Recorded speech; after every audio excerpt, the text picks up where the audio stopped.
마태복음 18장 15절에서 20절 말씀. 내 형제가 죄를 범하거든 가서 너와 그 사람과만 상대하여 권고하라. 만일 들으면 내가 내 형제를 얻을 것이요 만일 듣지 않거든 한두 사람을 데리고 가서 두세 증인의 입으로 말마다 확증하게 하라. 만일 그들의 말도 듣지 않거든 교회의 말하고 교회의 말도 듣지 않거든 이방인과 세리와 같이 여기라. 진실로 너희에게 이르노니 무엇이든지 너희가 땅에서 매면 하늘에서도 매일 것이요 무엇이든지 땅에서 풀면 하늘에서도 풀리리라. 진실로 다시 너희에게 이르노니 너희 중에 두 사람이 땅에서 합심하여 무엇이든지 구하면 하늘에 계신 내 아버지께서 그들을 위하여 이루게 하시리라. 두세 사람이 내 이름으로 모인 곳에는 나도 그들 중에 있느니라. 아멘. 안녕하세요. 승리한 상가족 여러분 그리고 강성성경연구원 여러분, 오늘은 마태복음 93강으로 마태복음 18장 15절에서 20절 말씀을 무엇이든지 구하면 이루게 하시리라 라는 제목으로 함께 말씀을 나누도록 하겠습니다. 승리한 삶은 박유일 목사님의 구속사로 조망한 성경 연속 강해집을 통해서 편집이 되어 있고요.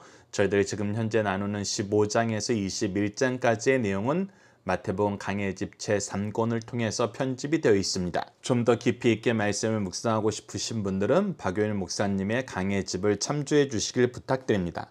자, 오늘 본문 말씀을 한 절씩 확인해 보도록 하겠습니다. 첫 번째 단락은 15절에서 17절입니다. 우리가 지난 시간에 누가 천국에서 큰 자입니까? 라고 했을 때 어린아이와 같은 자가 되어야 되며 어린아이와 같은 자를 영접해야 된다라고 얘기를 했습니다. 그래서 우리는 항상 영혼을 사랑하고 영혼을 섬기고 영혼을 구원하는 일을 위해서 쓰임 받아야 됩니다. 그리고 우리는 항상 잃어버린 양을 찾는 삶을 살아야 됩니다. 그래서 우리는 영혼을 구원하는 일에 최선을 다해야 됩니다. 그것이 예수님께서 천국 백성들에게 주신 명령이었습니다. 그래서 우리는 여전히 실족한 사람들, 연약한 사람들을 찾아가서 그들을 구해야 됩니다. 특히 오늘 본문 말씀에서는 죄를 범하는 자들, 이 사람들도 우리가 연약한 사람으로 두고 이들을 위한 수고와 권면의 역사를 어떻게 실천해야 되는지를 우리에게 말씀해 주고 있습니다. 자, 15절 말씀을 봅시다. 내 형제가 죄를 범하거든 가서 너와 그 사람과만 상대하여 권고하라 라고 말씀하고 계십니다. 특히 권고하라라는 것은 그를 가르친다는 것입니다. 우리가 하나님의 말씀을 가지고 어떻게 연약한 자들을, 어린 자들을, 우리의 자녀들을, 제자들을 어떻게 가르쳐야 됩니까? 라고 했을 때 디모데후서 3장 16절을 통해서 교훈과 책망과 바르게 함과 의로 교육하는 것이 있어야 된다는 것을 우리가 확인할 수 있었습니다. 그래서 첫 번째는 무엇이냐면 가르쳐야 됩니다. 우리가 몰라서 죄를 범한 것이었다면 더더욱 하나님의 말씀을 기준으로 이것이 왜 죄인지를 가르쳐야 됩니다. 그리고 가르쳐서 그것을 깨닫게 했으면 그것을 기준으로 우리가 자기네들의 삶을 점검할 수 있도록 옆에서 계속해서 도와줘야 됩니다. 그래서 잘못한 것을 우리가 꾸짖어야 됩니다. 그리고 꾸짖는 데서 끝나는 것이 아니라 우리는 그것을 고칠 때까지 함께 해야 됩니다. 오늘 본문 말씀에서 이 권고한다는 것은 이 세 가지 작용이 다 들어간 것입니다. 가르치고 꾸짖고 고치도록 우리가 도와주는 것입니다. 그리고 나서 어떻게 됩니까? 만일 들으면 내가 내 형제를 얻을 것이요. 이 형제를 얻고 나서도 우리는 계속해서 무엇을 해줘야 되냐면 의 안에서 훈련받을 수 있도록 해야 됩니다. 그것이 바로 말씀으로 돌아오게 하는 모든 제반의 일입니다. 그런데 이것을 거절할 때가 있습니다. 거절할 때는 어떻게 해야 됩니까? 듣지 않을 때는 어떻게 해야 되는지에 대해서 16절에서 말씀해주고 있습니다. 만일 듣지 않거든 한두 사람을 데리고 가서 두세 증인의 입으로 말마나 확증하게 하라. 이 일은 무엇이냐면 우선 기본적으로 다시 찾아가야 된다는 것입니다. 찾아갈 때는 증인들을 같이 데리고 가서 증인들과 함께 이 일에 대해서 다시 한번 권면하라는 겁니다. 권고하고 이 일을 받아들일 수 있도록 우리가 합심해야 된다는 것입니다. 특히 이 일은 구약에서 우리에게 미리 가르친 것입니다. 우리가 함께 묵상할 말씀을 통해서 이 부분을 확인해 보도록 하겠습니다. 신명기 19장 15절을 보시죠.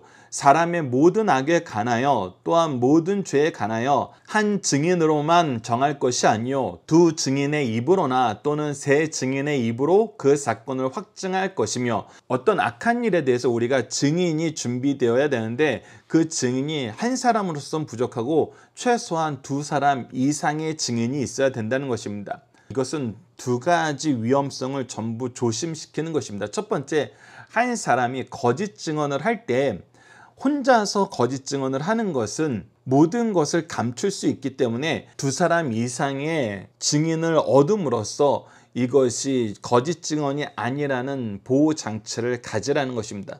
두 번째는, 오늘 본문 말씀은 두 번째 의미에 더 무게중심이 있는 걸로 보이는데 그것은 무엇이냐면 혼자서 안 되거든 합심하여 그들을 위해서 수고하라는 것입니다. 그것을 갈라디아서 6장 1절 말씀을 통해서 볼 수 있습니다. 형제들아, 사람이 만일 무슨 범죄한 일이 드러나거든 신령한 너희는 온유한 심령으로. 어떤 마음으로? 온유한 심령으로.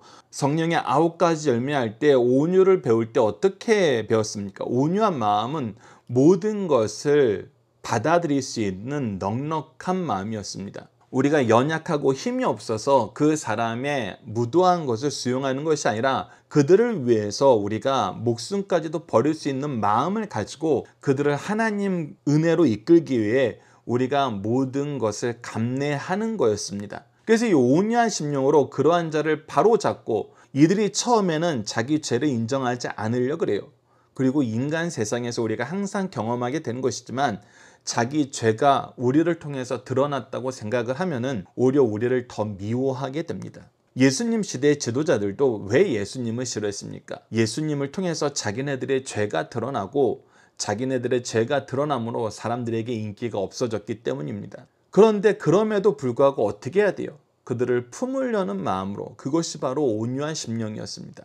예수님이 보여줬던 온유한 심령은 끝까지 사랑하는 것이었고 끝까지 그들을 위한 대속의 길을 가는 거였습니다. 그래서 그들을 바로 잡기 위해서 노력하는 것입니다. 더 나아가서는 너 자신을 살펴봐. 너도 시험을 받을까 두려워하라.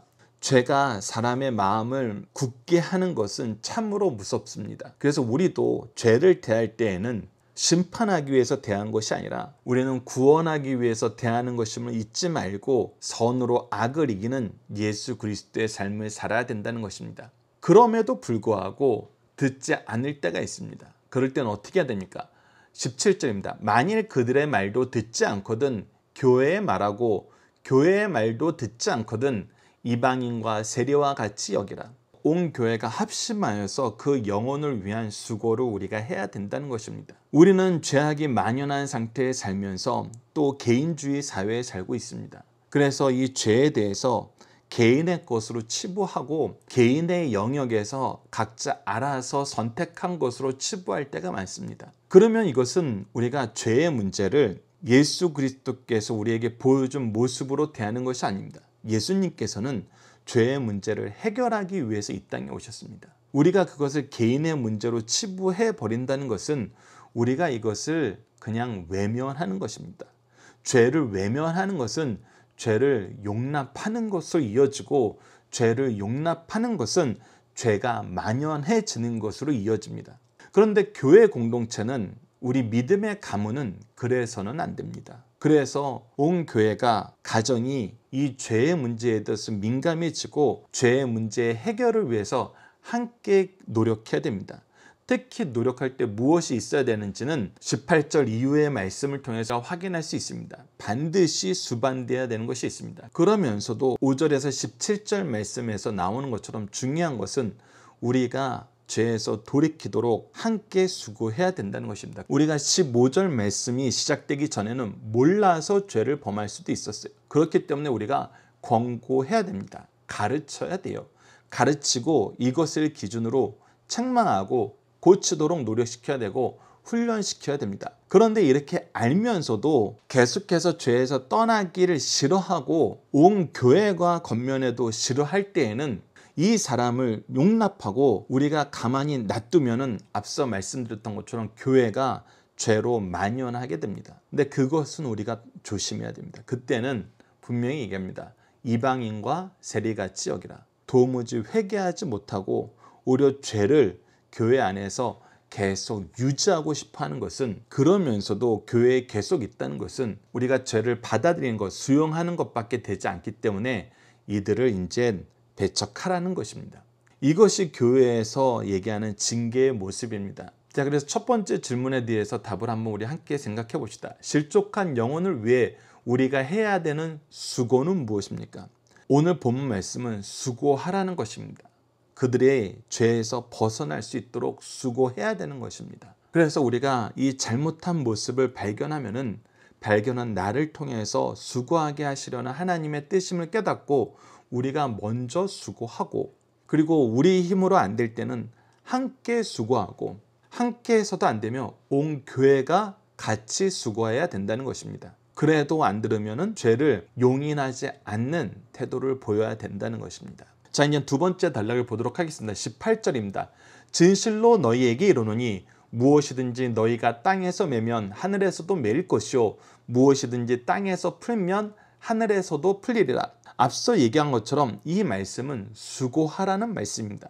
우리에게 사명을 주신 것입니다. 우리가 앞에서도 상고했지만 다시 한번 보도록 하겠습니다.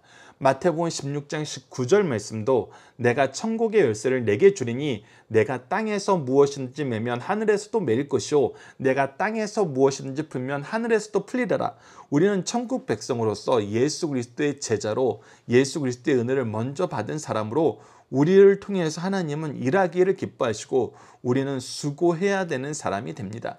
하나님 나라를 위해서, 영혼을 구원하는 것을 위해서, 하나님의 뜻이 이루어지는 것을 위해서 우리는 수고해야 됩니다. 계속해서 요한복음 20장 23절도 보십시오. 너희가 누구의 죄든지 사하면 사여질 것이요 누구의 죄든지 그대로 두면 그대로 있으리라 하시니라. 15절에서 17절 말씀도 우리의 수고를 말씀하신 것이고 우리를 통해서 죄의 문제를 해결하기 위한 말씀인 것처럼 우리는 죄의 문제에 민감하게 대처해야 됩니다. 죄를 용납해서 안 되고 무시해서도 안 됩니다. 죄를 이기는 삶을 살아야 됩니다. 그렇기 때문에 우리는 죄를 사하는 역사를 위해서 수고해야 됩니다. 계속해서 마태복음 18장 14절입니다. 우리가 지난 시간 말씀을 통해서 확인했던 것입니다. 이와 같이 이 작은 자 중에 하나라도 잃는 것은 하늘에 계신 너희 아버지의 뜻이 아니니라. 우리는 구원의 역사를 위해서 부르심을 받은 사람이고 하나님은 구원의 역사를 이루게 하시기 위해서 삼위일체 하나님께서 구원을 계획하시고 성취하시고 우리에게 적용시켜 주시는 것입니다. 그렇기 때문에 우리는 구원을 위한, 복음을 위한 사명을 수행해야 됩니다. 그것이 예수님께서 우리에게 내리신 명령입니다. 마태복음 28장 18절에서 20절 말씀을 보십시오. 예수께서 나와 말씀하여 이르시되 하늘과 땅의 모든 권세를 내게 주셨으니 그러므로 가서 너희는 모든 민족을 제자로 삼아 아버지와 아들과 성령의 이름으로 세례를 베풀고 내가 너희에게 분부한 모든 것을 가르쳐 지키게 하라. 볼지어다 내가 세상 끝날까지 너희와 항상 함께 있으리라 하시니라. 그래서 우리가 제자 삼는다는 건 가르친다는 것입니다. 이것을 통해서 권면하고 책망하고 바르게 하고 의로 훈련시키는 것입니다. 그리고 스스로 삼위일체 하나님의 구원의 역사를 감사하면서 믿는 자에게는 세례의 역사를 통해서 교인 되게 만드는 것입니다. 또 누군가를 가르칠 수 있도록 만드는 것입니다. 그래서 교회는 항상 배우고 가르치는 말씀의 공동체인 것입니다. 믿음의 공동체인 것입니다. 그리고 이 일을 할 때는 예수님께서 우리와 함께 해주십니다. 그리고 이 모든 것은 우리가 하나님이 주신 질서 안에서 행해야 됩니다. 우리가 임의로 하는 거 아닙니다. 우리의 마음에 맞는다 안 맞는다, 우리의 생각이 지금 이렇다 저렇다, 우리의 환경이 변화가 많다, 변화에 의해서 이것을 뒤로 하는 것이 아니라 우리는 항상 이 일을 최우선으로 두고 하나님의 주신 은혜를 질서 있게 사용해야 됩니다. 고린도전서 14장 34절을 보십시오. 하나님은 무질서의 하나님이 아니시오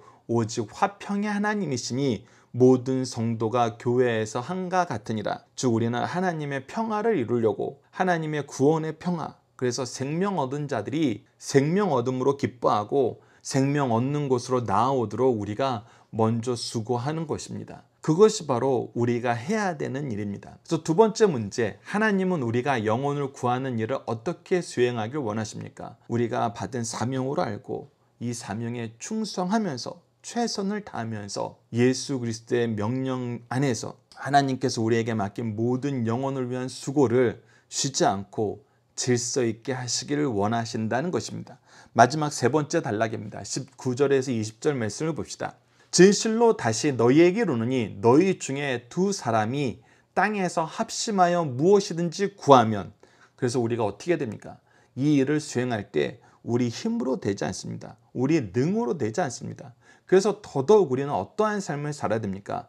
바로 하나님께 기도함으로 우리를 도우시기를 간구해야 됩니다. 우리가 기도 훈련을 할 때 네 번째 부분이 바로 이것입니다. 하나님, 주님이 주신 사명이 너무 큰데 저희 힘으로는 할 수 없습니다. 이 영혼을 위해서 내가 수고하는데 저의 수고로는 부족합니다. 하나님 도와주십시오. 하나님이 하셔야 됩니다. 하나님이 도와주셔야 되고 하나님이 지도해 주셔야 됩니다. 그리고 이 기도가 나의 기도에서 되지 않으면 합심하는 기도로 연결되어야 되고 온 교회의 기도로 확장되어야 됩니다. 그럴 때 하나님께서 우리에게 약속해 주신 것이 무엇입니까? 하늘에 계신 내 아버지께서 그들을 위하여 이루어 주신다는 것입니다. 우리가 기도의 능력을 약속받았습니다. 그리고 우리의 믿음의 선조들은 이 주신 능력을 의지하여 기도하는 삶을 살았습니다. 예수님께서 땅끝까지 이르러 복음을 전하라 하시니 말씀을 주시고 예루살렘을 떠나지 말고 기도하면서 기다리라 그랬습니다. 그때 제자들이 어떻게 했습니까? 사도행전 1장 14절에 기록되어 있습니다. 여자들과 예수의 어머니 마리아와 예수의 아우들과 더불어 마음을 같이하여 오로지 기도에 힘쓰더냐. 주신 사명을 위해서 우리가 먼저 기도하면서 기도로 시작해야 됩니다. 기도로 동참해야 됩니다. 기도로 열매 맺어야 됩니다. 그랬을 때 예수님께서 약속하신 것이 무엇입니까? 20절입니다. 두세 사람이 내 이름으로 모인 곳에는 나도 그들 중에 있느니라. 이 일에 예수님이 함께 하신다는 것입니다. 이것은 우리가 마태복음 28장 19절에 20절 말씀에서도 확인한 것이고 팔복을 가르치실 때에도 우리에게 주신 약속입니다. 축복입니다. 마태복음 5장 4절을 보시죠. 애통하는 자는 복이 있나니, 이 애통은 영혼을 위한 애통입니다. 죄에서 벗어나 생명 얻기 위한 슬픔의 탄식입니다. 이런 사람들에게 어떤 축복이 있습니까? 그들이 위로를 받을 것이며, 위로를 받는다는 것은 무엇입니까? 바로 이 기도에 응답을 받는다는 것입니다. 사도행전 11장 21절도 보시죠. 주의 손이 그들과 함께 하심에, 주의 손이 그들과 함께 하심에 라고 분명히 얘기하고 있습니다. 우리의 기도를 통해서 예수님이 함께 하십니다. 성령님께서 함께 하세요. 수많은 사람들이 믿고 주께 돌아오더라. 영혼을 위한 기도는 하나님께서 기뻐하시는 기도입니다. 그들이 구원받기 위한 우리의 애통의 기도는 하나님께서 위로를 허락하신 기도입니다. 그래서 우리는 기도하면서 사랑해야 됩니다. 기도하면서 가르쳐야 됩니다. 기도하면서 교훈하고 책망하고 기도하면서 훈련시켜야 됩니다. 세 번째 문제, 영혼을 위한 일을 할 때 반드시 수행해야 할 것은 무엇입니까? 우리가 첫 번째 15절 말씀에서 권고할 때도 우리는 먼저 기도하고 가야 됩니다. 왜? 우리의 입술을 주장하셔서 우리가 온유함으로, 두려움과 온유함으로 영혼을 대할 수 있어야 되기 때문입니다. 우리는 재판장으로 가는 것이 아닙니다. 부모로 가는 것입니다. 죽이기 위해서 가는 거 아닙니다. 살리기 위해서 가는 것입니다.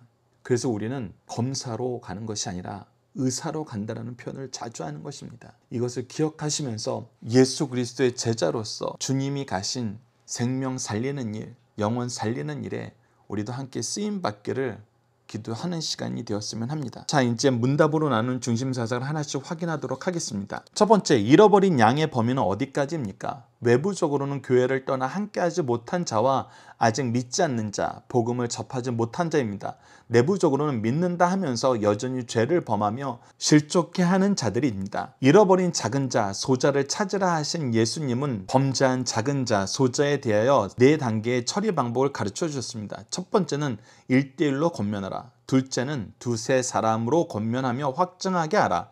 셋째는 교회가 권면하여 처리하라. 앞선 3단계도 듣지 않거든 이방인과 세리같이 출교하라. 이때 범법자라고 가볍게 취급하지 말고 신중하게 처리하라고 가르쳐 주십니다. 두 번째, 주님께서 교회에 위임하신 권세는 무엇입니까?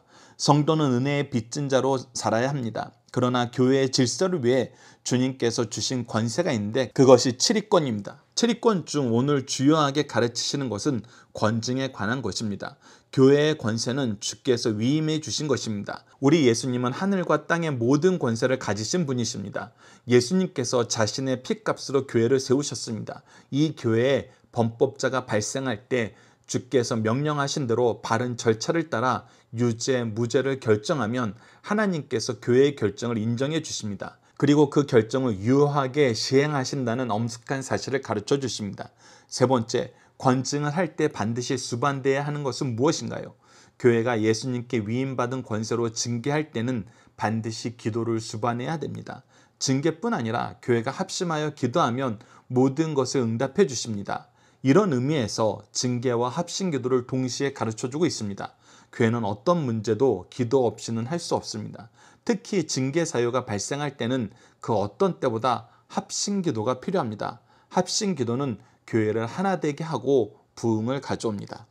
자, 이제 암송 고백 결단 기도 훈련을 나누도록 하겠습니다. 이 부분은 여러분들께서 더 적극적으로 임해 주셔야 되는 것입니다. 여러분들께서도 암송 구절을 선택해 보시고 특히 오늘 본문 말씀을 넘어서 함께 묵상할 말씀 중에도 하나님의 강한 부르심과 은혜를 경험한 말씀이 있다면 그 말씀을 항상 기억하시면서 그 말씀을 나누실 수 있어야 됩니다.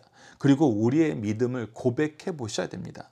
우리가 어떤 믿음을 가지고 살아야 되는지, 믿음의 역사를 위해서 우리가 필요한 우리의 삶의 고백은 무엇인지 나눠보십시오. 그리고 기도를 작성해 보는 것입니다. 특히 오늘 본문 말씀에서도 기도의 중요성을 강조해 주고 있습니다. 우리가 기도해야 되는데 기도할 줄 몰라서 하지 못한다는 것은 우리에게 너무나 안타까운 일입니다. 그래서 기도는 평상시에 훈련이 필요합니다. 특히 말씀을 근거로 한 기도는 우리의 삶 속에서 항상 이루어져야 되는 것입니다. 그래서 여러분들께서 기도하시는 부분에 좀 더 집중적으로 함께 동참해 주시길 바라고, 여러분들이 자녀와 제자를 양육할 때도 이 기도 부분을 더 열심히 더 진지하게 가르쳐서 언제 어느 때든 기도로 하나님과 동행하는 자녀로 제자로 양육해 주시길 부탁드립니다. 자, 오늘 본문 말씀을 통해서 제가 암송 구절로 선택한 것은 18장 20절입니다. 두세 사람이 내 이름으로 모인 곳에는 나도 그들 중에 있느니라. 예수님께서 함께 해주십니다.